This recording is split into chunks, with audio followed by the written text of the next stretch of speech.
Good morning, sir. I am Chandana from the Department of Computer Science and Engineering. Today I am going to talk about small groups versus large groups from the organizational behavior. First of all, I'm moving into the topic definition of the small groups. Small groups typically consist of 3 to 15 members who interact closely. Small groups consist of less members. Uh, in suppose small groups only consist of 3 to 15 members or less than 15 members. These groups often foster a sense of intimacy and personal connection among members. In small groups, the connections are very close and the interactions will be faster than large groups, and small groups are the best groups to discuss any matter. Collaboration and communication tend to be more effective in the small group. Collaboration of the members and collaborating their ideas and communication tends more effective in the small groups. Now, the definition of the large groups. Large groups usually consist of 16 or more members and may include hundreds or thousands of members. Interaction in large group is often less personal, leading to a sense at anatomy among members. In these large groups, the personal communications will be less and the connections of the people will be less, but they are wider in ideas and development. Decision making process can be more complex due to the number of participants involved. Personal communication is not involved in these large groups, only more complexity due to large number of participants involved. Decision making process takes a large time to discuss any matter in the large groups. Next, we'll discuss how the communication will be in the small groups. Communication tends to be more direct and frequent in small groups. A direct communication will be goes on in small groups. Members can easily share ideas, provide feedback, and engage in the discussion. Easily, they can share ideas because they feel all the less members are like their family. In this environment, stronger relationships and deeper understanding of group dynamics. A stronger relationships can be built in the small groups because there are very few members. They can understand them very clean and neat. They can communicate well. Now I am going to explain how the communication goes in large groups. Communication can be more structured and formalized in large groups. Information may need to be disseminated through channels as emails or meetings. The potential for miscommunication or information overload increases with large members because in large groups a huge people will be involved. In this, some will understand the matter very clearly, some will not.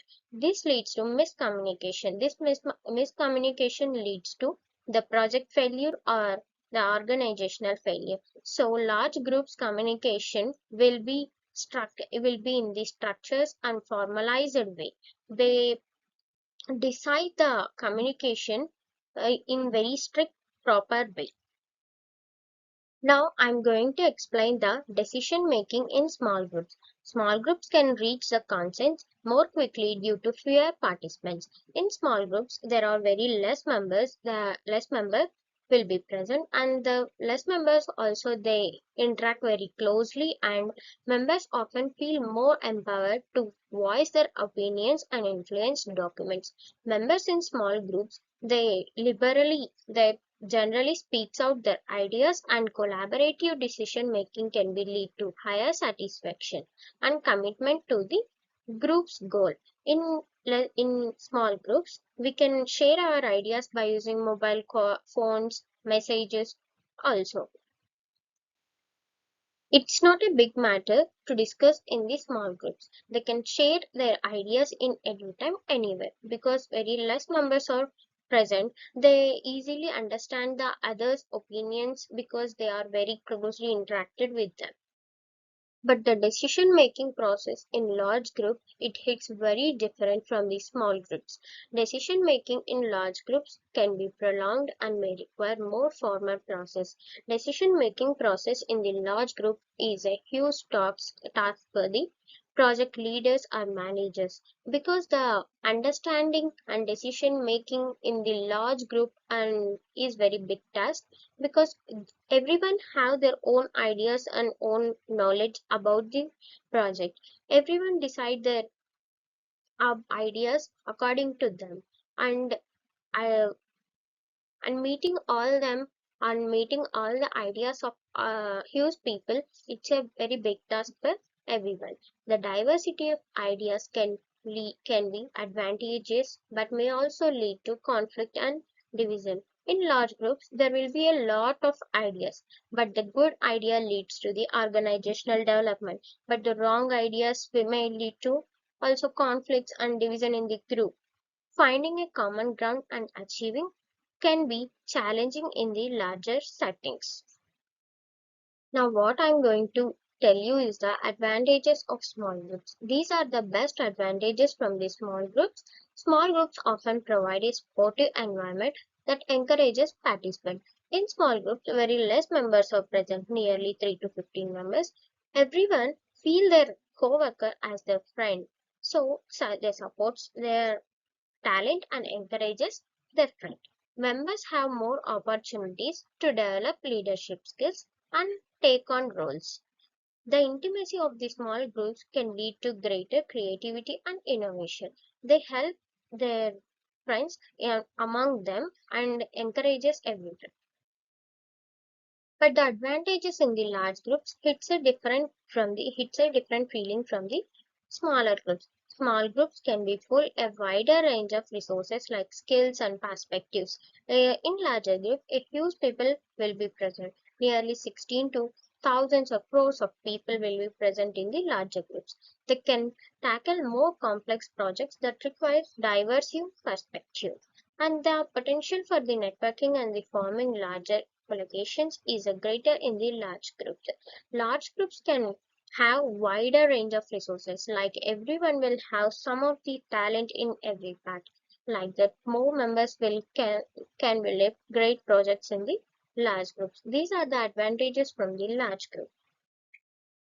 At last, I'm concluding my topic, which is small groups versus large groups. By using this conclusion, choosing a right size group, it's not the important from the whether the group is small or big. It depends on our project and our work.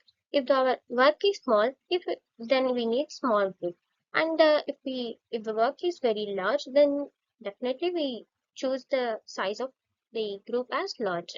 The effectiveness of group often depends on the goals and context of the task. It depends on the task, not on the group. We decide the group according to our task. Small groups excel in the collaboration and intimacy, while large groups provide diversity and resources. Because small groups are very uh, have very close connections, so they can do a small work in very effective manner. Understanding the strengths and weaknesses of the each group can help in the forming the most effective group for any situations.